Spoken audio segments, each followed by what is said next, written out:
For years now, financial experts have been warning about an economic crash, not the kind caused by the pandemic, but something deeper, longer, and potentially as devastating as the Great Depression. When we look around at the cost of living, prices of food at the grocery stores, and the empty downtowns and depressed neighborhoods, it's not hard to see why some people are wondering if we're already in a recession, just one that hasn't been officially declared yet. If the larger macroeconomy crashes, these 10 states will hurt the most. Can you guess which ones? Tune in to find out. South Carolina is the most economically diverse out of the 10 states on this list. It isn't heavily reliant on energy production like the other states, and it's seen steady population growth alongside growing investments in tech. With a resilient agribusiness trade, booming marine terminals, a thriving healthcare and biotech sector, and a strong aerospace industry, it may seem like the state is well positioned to weather economic storms. However, economic diversity doesn't guarantee resiliency. South Carolina's advanced manufacturing sector, especially the production of high-end vehicles like BMWs and Mercedes-Benz, is vulnerable to shifts in consumer demand since in a downturn, luxury spending is one of the first things to go. The state also relies heavily on tourism and hospitality, industries that get hit hard in recessions. Additionally, South Carolina has lower than average median household incomes and offers residents limited unemployment support. If job losses mount, many residents could find themselves with little social services and support to fall back on, especially if they live in rural areas. Coming in ninth is Oklahoma. Its economy is heavily dependent on a few concentrated sectors that struggle to hold up well in hard times. Oil and gas still make up a large portion of the state's economic engine, accounting for roughly 22.5% of the state's GDP.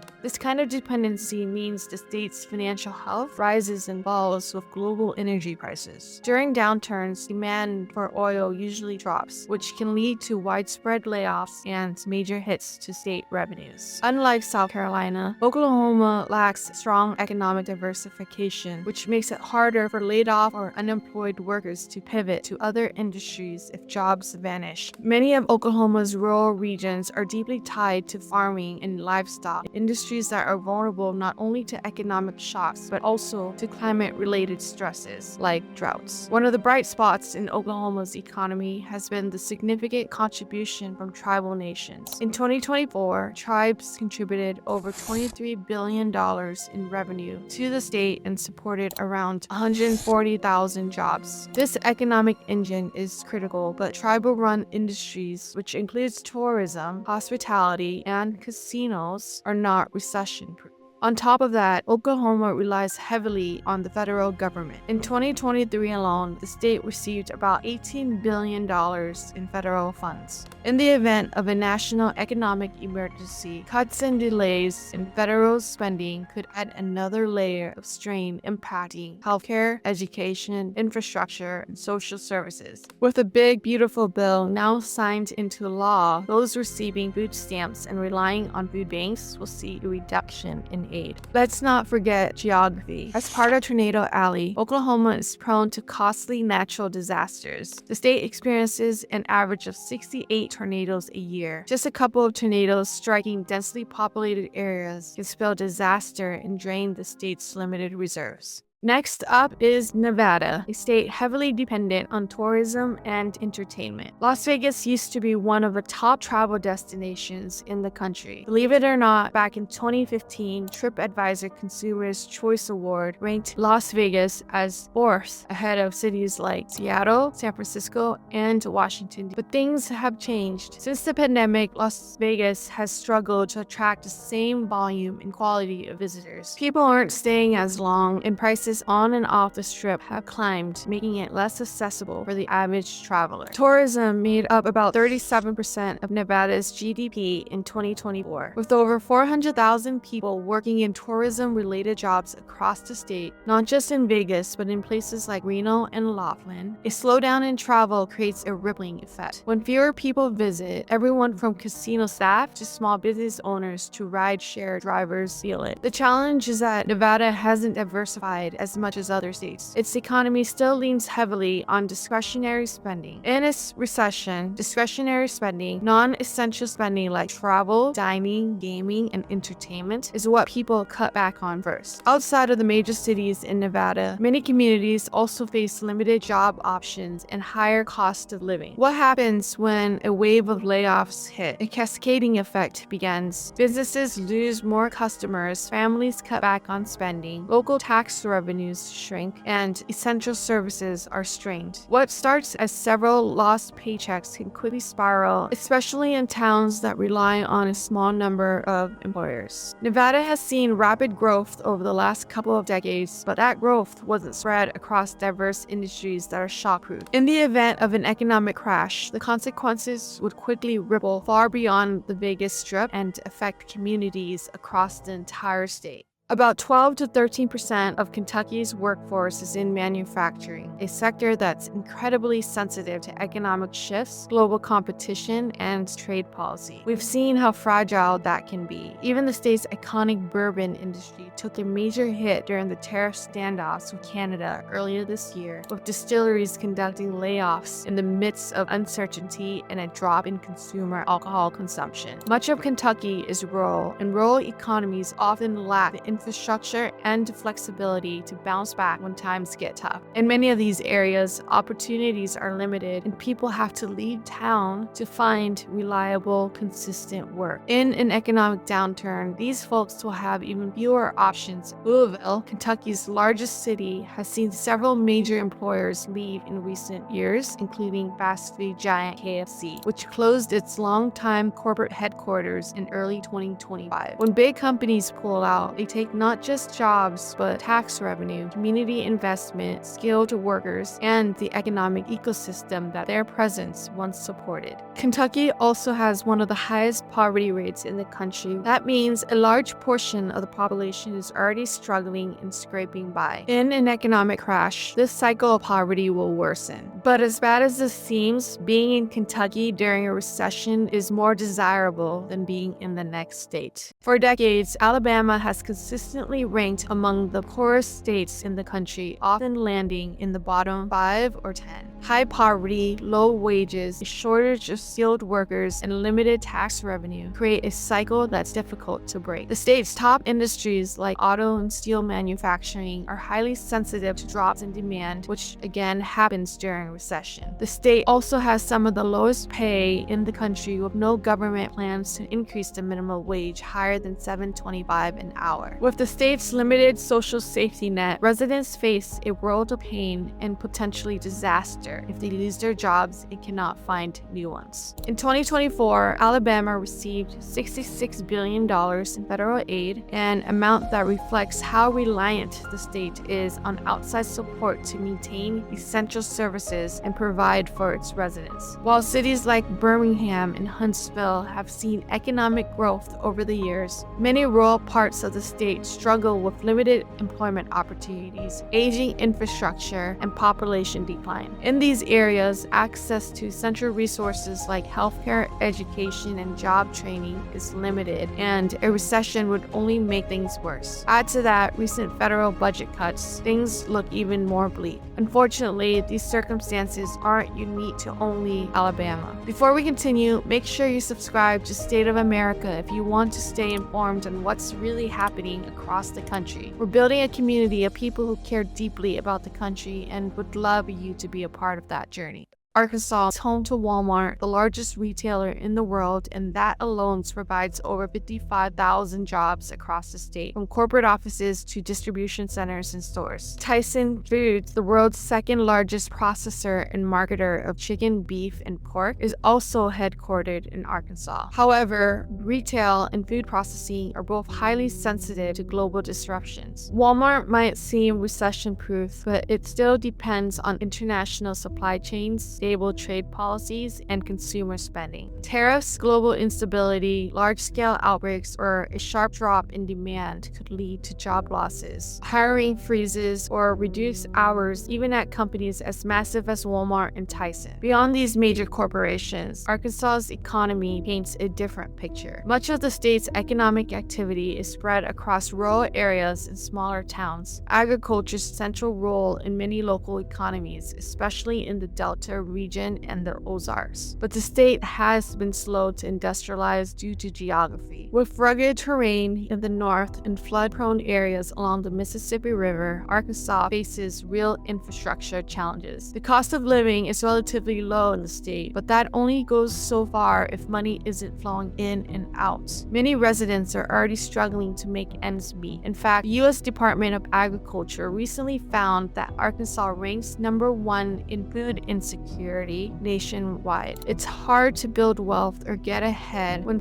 there simply aren't many industries present, growing, or hiring. While some areas like parts of Benton County and the region around Little Rock are doing relatively well, much of the state remains heavily reliant on government aid. In fact, several Arkansas counties are among the most dependent on federal assistance in the nation, according to a 2024 Axios report. In many ways, Arkansas reflects a larger American pattern. A few thriving pockets surrounded by struggling rural areas and shrinking safety nets. But the state we're about to cover next, their problems run even wider. New Mexico is one of the most beautiful and culturally rich states in the country. It's home to deep Native American ancestry, stunning desert landscapes, and vibrant art. But beneath that richness lies a fragile economic reality that becomes concerning in the face of a nationwide downturn. Around 60% of New Mexico's population is rural, so the population is widely spread out. In many areas, it's normal to drive 2 to 3 hours one way just to reach a grocery store or basic services in Albuquerque, which I've witnessed firsthand having friends living in the state. This distance between communities makes everything harder, from building infrastructure like roads to attracting businesses and accessing fresh foods and timely medical treatment. This isolation of communities makes economic development nearly impossible. There's limited private sector diversity, and many parts of the state rely on a small number of industries that don't generate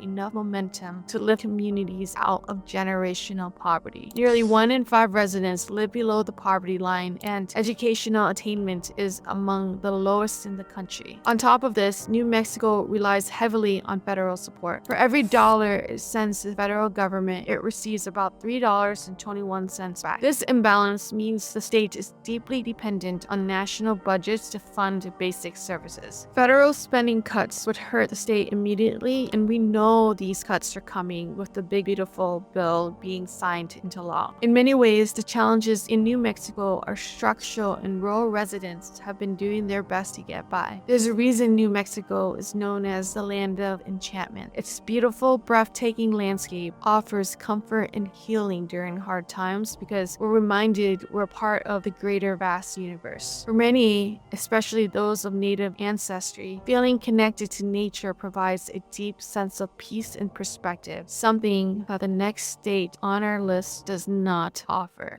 Louisiana is home to Mardi Gras and Cancer Alley. It faces an overwhelming mix of economic and environmental vulnerabilities, making it one of the states most at risk in an event of an economic collapse. The state's economy leans heavily on industries like petroleum, natural gas, and chemical manufacturing, sectors that are volatile and deeply tied to global demand and trade policies. A sharp decline in oil prices, global supply disruptions, or shifting energy regulations will trigger waves of job losses and facility closures. On top of that, Louisiana's strategic ports, some of the busiest in the country, are vulnerable to international tariff disputes that can quickly freeze or redirect commerce. Louisiana's other large sectors, such as tourism and industrial manufacturing, will shrink in a recession. Adding to the risks, Louisiana is one of the most disaster-prone states in America. It faces frequent hurricanes. The trauma of Hurricane Katrina still lingers, not just in the infrastructure of New Orleans, but in the population. More than 200 250,000 people moved out of the city after Katrina hit. Imagine building your home or business again and again, never knowing when the next hurricane or major flooding event will hit. This environmental instability makes long-term planning incredibly difficult, especially for working families and small businesses. 18% of Louisiana's residents live in poverty. The state ranks near the bottom in education, and New Orleans continues to battle high crime rates and systemic inequality. In rural parishes, access to healthcare, economic opportunity, and storm-resilient infrastructure remains extremely limited. Even with recent gains in economic outlook ratings and investments from major companies like Hyundai and Meta, the reality on the ground tells a different story. Louisiana's foundational weaknesses, combined with its climate threats, chemical pollution, and economic instability, put many of its residents in a deeply precarious position where even long-term planning is difficult. At least its economy hasn't been tied to just one industry, though. West Virginia is a state that has been slowly bleeding out and declining for decades. Once fueled by the coal that powered America's industrial rise, it's now a shell of what it used to be. In 1950, more than 127,000 coal miners worked in the state. Today, that number has fallen to just 14,000. With only about 1.77 million residents, West Virginia now has one of the smallest and oldest populations in the country. When locals can't find good jobs, they leave in search of greener pastures elsewhere, taking their skills, talents, and energy with them. The state and towns then lose vital tax dollars and the human spirit that keeps communities alive. This creates a depressing cycle. Fewer people, fewer resources, fewer services, and fewer opportunities to thrive and rebuild. Recently, there have been efforts to revive the coal industry through loosened environmental regulations under President Trump. But while this messaging plays well on TV, the jobs simply aren't coming back at scale. Automation, cleaner energy sources, worker demands of better work conditions, and global shifts have changed the coal industry landscape permanently. In places like McDowell County, once the state's third most populous county, the pain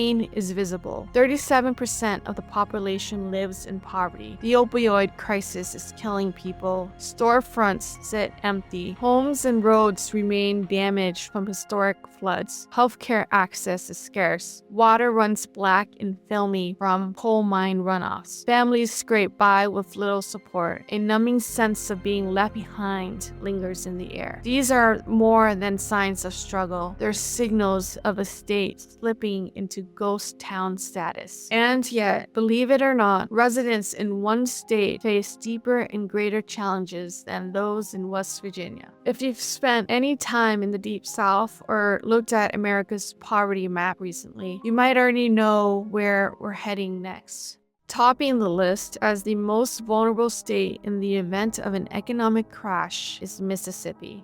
It consistently ranks as the poorest state in the country, and when we look at the data, it's clear why the people here would be hit the hardest. Sadly, Mississippi never truly recovered from the economic and social losses it faced after the Civil War, when it went from being the wealthiest state in the Union to one of the poorest. In many ways, it has struggled to industrialize and modernize its economy in a way that keeps pace with the rest of the country. Generational poverty, weak infrastructure, underfunded public education systems, the ghost of its past, and a lack of diversified industry have kept much of the state in survival mode. The statistics are heartbreaking. The lowest median household income in the country. Nearly 1 in 5 residents live below the poverty line. The state's minimum wage is $7.25 an hour. 23% of households in Mississippi don't have access to the internet. 47% of the state's annual budget comes from federal funds, and recent budget cuts will hurt the poorest of the poor. Add to this the rejection of investment in quality education and promotion of alternative views over evidence-based based beliefs and policies, we get a state that's not only struggling, but sabotaging its own future. State officials have tried to change this reality. One of the biggest announcements came in 2024 when Amazon Web Services pledged a $10 billion investment to build cloud infrastructure and create 2,000 jobs. This kind of corporate commitment could signal progress, but even major developments like this take years. Throughout history, Americans have overcome economic uncertainties and hardships by preparing, adapting, and working together in community. While the challenges ahead may look different, the strength, courage, determination, and resourcefulness that carried our great-grandparents and grandparents through the Great Depression live on in us. Understanding where we're most vulnerable is the first step towards taking proper action. Were you surprised by any of the states on this list? Did you correctly guess which ones are going to be the most vulnerable? How are you preparing for these uncertain economic times? Leave a comment below. I'd love to hear your thoughts.